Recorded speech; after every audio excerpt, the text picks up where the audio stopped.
The number one way to make stubs is very simple, but in this video, I'm going to give you 3 ways that you can make stubs in different methods depending on your playstyle or just how you enjoy the game. As we're getting to the stage of the game where almost everybody can make stubs doing something different. So let's waste no time and hop straight into it. Starting with my first way to make stubs, and this is the most effective in my opinion and the most opportunity to make the most stubs, is going to be by stacking programs along with single player missions. So first off, the XP reward path. This is a way to easily get stubs into your account by opening Ball Into the Habit packs, deluxe packs. All these packs, especially deluxe packs, are now guaranteed stubs almost every single time you open them. If you open a new pack, you're guaranteed about 5K at the minimum per deluxe pack you open. We can do an example by that. I think I have a deluxe pack here.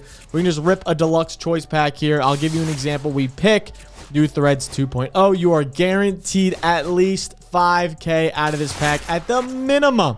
Pull 97, already, boom, 5K just like that right into your binder, along with all these show packs, Ball Into the Habit packs, and other things you can pull out of these packs. So again, guaranteed stubs doing this program. I'm gonna tell you how to get a ton of XP in here in a second, as well as doing your programs. Now, I've fallen behind on a few programs, but if you do the Verlander, Pete Alonso, as well as some of these cornerstones, and make sure you're doing your spotlights, because your spotlights will give you these August spotlight packs, which do translate into a lot of stubs if you get a good pull. And you can stack all of these doing the same exact method. The way I do it is I go into mini seasons. I go into the classic mode mini seasons, and you can use any player in the classic mode mini seasons. The reason we're going into mini seasons is because when we go to play a game, we can click rookie, customize our team to whatever players we need, and then when the game loads up, you can go to not Lagarza 1, but we can go to Lagarza 2.0. I understand it's a little bit messed up on my names here. Lagarza 2.0. The reason why this is so good is because you are almost guaranteed to just hit unlimited home runs. I've scored in back-to-back games on Lagarza 2.0 138 runs and 120 home runs. Not home runs, just runs in this ballpark. It is actually insane. You can play this for hours just by going in, using a custom squad, whatever you need. Home runs with whatever, and if you get done your mission early, you can just quit out of it. You get all your rewards and you're done. This is an absolute cheat code to getting your stuff done fast. So if you need program whatever the missions are, you can go in, as long as they're not pitcher missions, and do as many hitter missions as you need possible. Or if you just, hey, I want to farm XP, right now it's double XP in MLB The Show 25. So you can just rake XP into your lineup, onto your players. And I got today, literally the past 3 days I've been doing this. As you can see, I'm already, and I haven't played that much because I've been playing a lot of Madden. I'm already at 232,000 XP. And I literally started doing this 3 days ago. Not even 3 days ago, if I'm going to be honest. Probably like 2 days ago. And I've done this about 4 or 5 times. I'm at 232K XP earned. I promise you, it's not hard to do. It's not hard to do, and you get a buttload of packs to pull a ton of stuff. The reason you're probably like, but God, I pull nothing out of my packs. It doesn't matter. If you pull a ton of golds, you then can sell those golds, and those golds do stack over time. I promise you. The one day I cleaned up my binder, I had over 200K in golds just sitting in my lineup because I was like, oh, I never sell them. You sell 8, 9, whatever golds, and you're stacking a few thousand. Those turns into 20,000, 30,000, and you'll be able to turn those into coins. That is my way of doing, the way of getting a lot of coins and a lot of packs fast, is by stacking programs and single player missions. Along with, there's a new team affinity coming out soon. As you can see on the 29th, that is going to be a big way for you to farm a ton of packs, like a ton of packs. If you haven't done Team Affinity, the newest Team Affinity, make sure you do that before this Team Affinity, because you can get buttloads of packs by doing that. I'll real quick show you how to get Lagarza 2 if you do not know. You first go to create a stadium, you go to stadium creator, and then you scroll up to recents. I guarantee you it's going to be in your recent uploads, as it's normally in mine. As you can see, in recent uploads, it is all Lagarza 2. That's all it is. It's all it is. Lagarza and Lagarza 2. That's all it is, and that's all you're going to see, and you need Lagarza 2 to do this, so make sure you download that, save it, and then you can use it in your mini season. Then that's only stage 1. I told you I was going to give you 3 different methods. The method number 2 is simply by grinding the multiplayer moments in events, right? So the events are an awesome way to grind out this multiplayer program.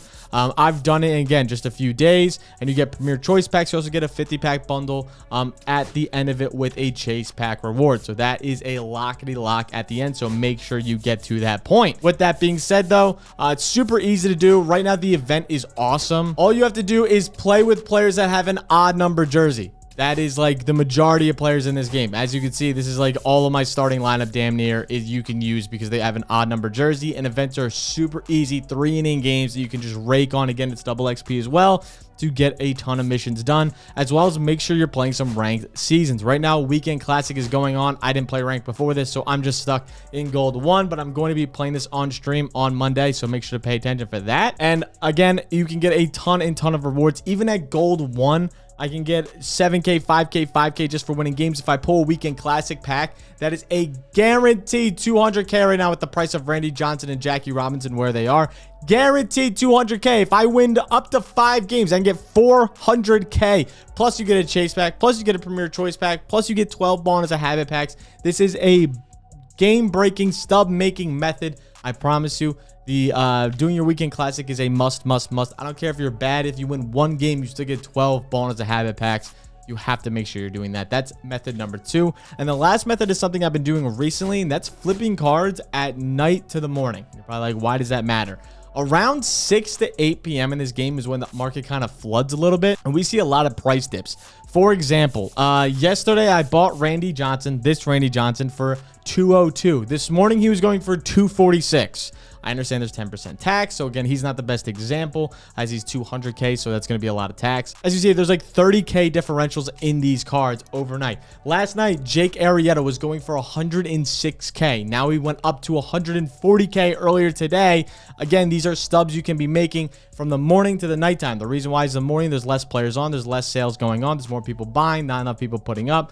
Therefore, we're getting more sales in. So a lot of these lower tier cards go down in price around that 6 to 8 p.m. mark when everyone is on Eastern time, because that's about like 3 p.m., 5 p.m. for the West Coast as well. So everybody's on pretty much collectively, and the market gets flooded. So you can start flipping some cards. Make sure you're looking at the market every day before you really get into this, so you can kind of see, hey, where people at. If you want to flip like a Babe Ruth or whatever, literally when the rewards dropped on Friday, he went down to 170K. I'm not exaggerating either. 170K. He's now, you can sell him for 236.